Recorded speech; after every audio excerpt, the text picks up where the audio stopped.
Hello my dear students, एक बार फिर से आपका स्वागत है आपके अपने चैनल चंद्राज सर में। तो डियर स्टूडेंट्स, बहुत जल्दी रिजल्ट आने की उम्मीद है। आप लोग का इंतजार खत्म होने वाला है क्योंकि अब आप लोग इंतजार करते करते काफ़ी थक चुके हो। आप लोग रोज़ सोच रहे हो आज रिजल्ट आएगा, कल आएगा, लेकिन उम्मीद है कि बेटा आपका जो है वो इस वीक में आ जाना चाहिए रिजल्ट। मतलब आपका जो है वो सैटरडे ये कल सैटरडे संडे हम लोग भी लेके चल रहे हैं कि शायद मंडे ट्यूसडे तक रिजल्ट उससे पहले डिक्लेयर हो जाना चाहिए। अब अगर किसी टेक्निकल प्रॉब्लम की वजह से लेट हो तो नहीं बताया जा सकता है, पर जैसा आपने देखा था कि एचआरडी मिनिस्ट्री ने भी बोला था कि सेशन लेट हो चुका है, अब जल्दी से जल्दी रिजल्ट डिक्लेयर किया जाएगा। तो आपको मैं बताने जा रहा हूं इस वीडियो के अंदर कि जब रिजल्ट आ जाएगा तो बेसिकली वो 5 कौन सी गलतियां हैं जो आपको नहीं करना है काउंसलिंग के दौरान, कि जिसका पछतावा आपको पूरी जिंदगी भर रह जाए। कभी कभी हम सोचते हैं कि कम मार्क्स वाले को अच्छा कॉलेज अलॉट हो गया, मेरा अच्छा मार्क्स था फिर भी मेरा कॉलेज अच्छा नहीं अलॉट हुआ, मुझे खराब कॉलेज मिला या मेरा मनपसंद का कॉलेज नहीं मिला। तो वैसा इसलिए होता है क्योंकि आप जो काउंसलिंग में मिस्टेक करते हैं उस काउंसलिंग में मिस्टेक का खामियाजा कहीं ना कहीं आपको भुगतना पड़ता है। तो मैं आज के वीडियो में आपको यही बताऊंगा कि ऐसी कौन कौन सी बातें हैं जिसको आपको गलती नहीं करना है। मैं आपको बताना चाहता हूं कि सबसे पहला काम कि don't wait for second counselling और मॉप अप राउंड। फर्स्ट गलती ये बिल्कुल नहीं करना। बहुत सारे ऐसे बच्चे मैंने देखा है जो फर्स्ट काउंसलिंग में जाते ही नहीं, इनरोल ही नहीं करते अपने आप को। और अगर वो फर्स्ट काउंसलिंग में आप नहीं अगर जाओगे, वो सोचते हैं मैं सेकंड या मॉप अप राउंड के काउंसलिंग में मुझे बेहतर कॉलेज मिल जाएगा, इसलिए वो वेट करते हैं। ऐसा बिल्कुल नहीं करना, यह आपकी बहुत बड़ी भूल होगी और इस चक्कर में जो आपको बेस्ट कॉलेज मिलने जा रहा था उस रेस से आप बाहर हो जाओगे। इसका मतलब यह है कि आपको फर्स्ट काउंसलिंग के लिए ही रजिस्टर अपने आप को करा देना है, और उसके बाद अगर आप फर्स्ट काउंसलिंग नहीं अटेंड करते हैं तो आप सेकंड भी कर सकते हैं। इसके बाद अगर सेकंड नहीं करते हैं तो उसी रजिस्ट्रेशन से आप मॉप अप राउंड के लिए भी जा सकते हैं। मतलब आपको मॉप अप राउंड में किसी तरह का कोई एक्स्ट्रा रजिस्ट्रेशन या री रजिस्ट्रेशन कराने की जरूरत नहीं पड़ेगी।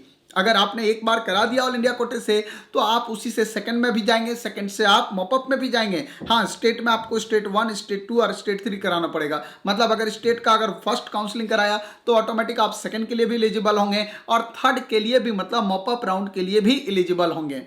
अब आपको बताना चाहता हूं, ये तो फर्स्ट बात है। सेकंड कंडीशन आपको बता रहा हूं कि अगर आपको लगे तो आप एक अच्छे काउंसलर की सलाह लो। सेकंड पॉइंट सुनिएगा, एक अच्छे काउंसलर की सलाह लो, एक अच्छे मेंटर्स की सलाह लो जिसे काउंसलिंग के बारे में पूरी जानकारी है, जो पहले भी ये काम करा रहे हैं। बहुत सारे लोग हैं जो प्रोफेशनली काउंसलिंग प्रोसेस को जो है वो बच्चों को जो है वो करवाते हैं। तो अगर आपको लगता है कि हमें शायद बहुत सारी चीज़ें पता नहीं, हमसे कुछ मिस्टेक्स हो सकता है, तो एग्जैक्टली उनसे काउंसलिंग से पहले एक बार राय मशवरा कीजिए, एक बार उनसे डिस्कशन कीजिए, ताकि आपको पूरा इंफॉर्मेशन मिल जाए कि काउंसलिंग में कहाँ कहाँ मैं गलती कर सकता हूँ।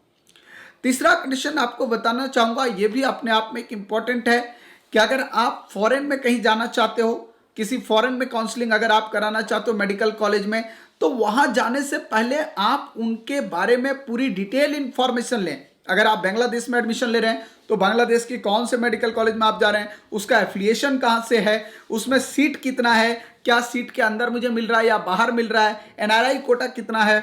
अगर आप नेपाल में जा रहे हैं तो वहां भी सेम चीजें। मतलब आपको ये सारी चीजें पहले से क्लियर कर लेना है, ताकि वहां जाने के बाद आपको ऐसा ना लगे कि मैंने कोई गलती कर दिया। अगर हो सके कोई जानने वाला वहां कोई स्टूडेंट पढ़ रहा हो तो आप उससे उसके बारे में इंफॉर्मेशन ले सकते हैं। तो इस तरह की सारी चीजों को आपको जरूर ध्यान रखना पड़ेगा। अगला बात मैं आपको बता रहा हूं, डोंट फ्रस्ट्रेट ड्यूरिंग काउंसलिंग। आप अपने काउंसलिंग के दौरान बिल्कुल फ्रस्ट्रेट ना हो, नर्वस होना ही नहीं है आपको। बहुत बच्चे क्या करते हैं, नर्वस हो जाते हैं, उनको लगता है कि भैया, कुछ बच्चे ओवर एक्साइटेड भी हो जाते हैं, उनको लगता है मुझे तो एमबीबीएस चाहिए चाहिए भाई। और वो क्या करते हैं उस गलती में, उनको जहां अच्छा कॉलेज मिलना था, वो जो कॉलेज उनको अलर्ट हो रहा है वो फटाफट ले लेते हैं कि चलो भैया मैं पहले ये कॉलेज ले लेता हूं। लेकिन आपको फ्रस्ट्रेट नहीं होना, परेशान होकर ऐसा नहीं है कि जल्दीबाजी में कोई कॉलेज ले लो जो कि आपको पूरी जिंदगी भर पछतावा ही होता रह जाए। आप आराम से, रिलैक्स माइंड से आप अच्छे कॉलेज को सेलेक्ट करो जो आपके मार्क्स बेसिस पे हैं। आपको बेटा देखो, मैं एक चीज आपको आइडिया देता हूं आज। जब आप पूरे देखोगे काउंसलिंग प्रोसेस, जैसे रिजल्ट आएगा, एग्जैक्ट कट ऑफ निकल जाएगा। अभी तो एक एक्सपेक्टेड कट ऑफ चल रहा है सब जगह। एग्जैक्ट कट ऑफ निकलते ही आप पिछले साल का एक बार कट ऑफ नेट से निकालना, वहां देखना कि इतने रैंक पे और इतने मार्क्स पे जो है कौन कौन से कॉलेज चाहिए, मुझे चाहिए ये कॉलेज, और इतने में कौन कौन से कॉलेज का क्लोजिंग रैंक गया है। फिर आप कंपेयर करके एक लिस्ट पूरी तैयार कर लेना। और पूरी लिस्ट तैयार करने के बाद जो है वो आप एनालिसिस करना कि इनमें से बेस्ट कॉलेज कौन सा होगा जो मुझे पिक करना है। ये पूरा आपको एक फ्रेम बना लेना है, जरूर ध्यान रखिएगा, एक पूरा फ्रेम तैयार करना है। मैंने क्या बोला कि 2018 2019 2 साल का पूरा लिस्ट नेट पे आपको अवेलेबल मिल जाएगा। आप अपना रैंक देखिएगा और रैंक के हिसाब से देखिएगा कि ओपनिंग और क्लोजिंग रैंक किस कॉलेज में कितना रहा है, और उस हिसाब से कम आप 10 ऑप्शन लेके चलिएगा और 10 ऑप्शन के साथ आप फिर पिक कीजिएगा कि इसमें बेहतर ऑप्शन मेरे लिए क्या होगा और इसमें मेरे रैंक में क्या कॉलेज इसमें मिलेगा। समझ रहे हो मेरी बात? इससे आप कंपेयर खुद कर सकते हो। 10 लोगों के चक्कर में पड़ोगे ना, लोग 20,000 50,000 काउंसलिंग के नाम पे बेवकूफ बनाते हैं। आपको नहीं पढ़ना उनके चक्कर में, उन दलालों के चक्कर में बिल्कुल नहीं पढ़ना। आप नेट पे जाओ, 18-19 का निकालो पूरा आंकड़ा, आपको मिल जाएगा कि 18-19 में मान लो कि केजीएमसी लखनऊ में आपका कितना कटअप गया, 18 में 19 में कितना गया, कितने रैंक तक को मिला। अगर आप उसमें आ रहे हैं तो उसमें 10-15 रैंक आगे पीछे कर सकते हैं, नहीं आ रहे हैं तो आप दूसरे कॉलेज के लिए जाओ। इस तरह से आप एक लिस्ट तैयार कर लो कम से कम अपने रैंक के हिसाब से, इससे आपको बेनिफिट मिलेगा। तो आपको फ्रस्ट्रेट बिल्कुल नहीं होना। आपको एक और बात आपको बताना चाहूंगा कि कभी भी आपको जो है वो काउंसलिंग प्रोसेस में जब आप भरोगे ना, तो कभी भी डॉक्यूमेंट्स बाद में लाएं इसका इंतजार नहीं करना। मतलब काउंसलिंग शुरू होने से पहले आपको सारे डॉक्यूमेंट्स तैयार कर लेने हैं कि मुझे क्या क्या डॉक्यूमेंट्स चाहिए। पासिंग सर्टिफिकेट 10th का, 12th का पासिंग सर्टिफिकेट, या हमें मार्कशीट अपना, या जो रिजल्ट डाउनलोड करोगे वो, ये सारी चीजें आपको पहले से एकदम तैयार रखना है ताकि उस टाइम रिलैक्स माइंड से आप अपना फॉर्म भरें और एक बेहतर कॉलेज को चूज करें। लास्ट पॉइंट कि अगर आप EWS कैटेगरी से हैं और आपके पास EWS का सर्टिफिकेट नहीं है तो आप प्लीज EWS का सर्टिफिकेट बना लीजिए।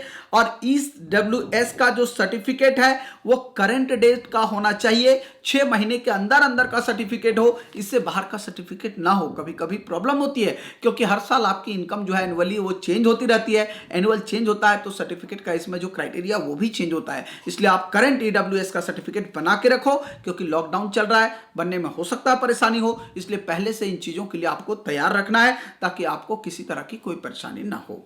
तो माय डियर फ्रेंड्स, मैं उम्मीद कर रहा हूं कि काउंसलिंग से रिलेटेड आपको ये बातें पता चल गई होंगी। अब क्या है काउंसलिंग प्रोसेस, कैसे होगा, ये बहुत सारे वीडियो दे चुका हूं, मैं उस पर बात बिल्कुल नहीं करना चाहता हूं। अब आप लोग मुझे बता देना कमेंट करके कि आपको किस चीज पे वीडियो चाहिए। ऑन डिमांड अगला वीडियो मैं आपको दूंगा, 110% ऑन डिमांड दूंगा। और कुछ बच्चे बोल रहे थे कि सर इंस्टा पे आप जवाब नहीं दे पा रहे हो, मैं थोड़ा फ्री नहीं पा रहा था, कुछ बिजी शेड्यूल चल रहा था, पर अब मैं आपको जवाब दूंगा एकदम निश्चित तौर पे। और पूरी कोशिश है मेरी, इस बार भी संडे को मैं आपके साथ लाइव आऊंगा लॉन्ग सेशन के लिए। हाँ, ऐसा नहीं कि 15-20 मिनट, कम से कम आपको 40 मिनट दूंगा ताकि आपसे लाइव डिस्कशन कर सकूं। आप लोग मेरे साथ यहीं बने रहिएगा। Thank you so much for watching my this video.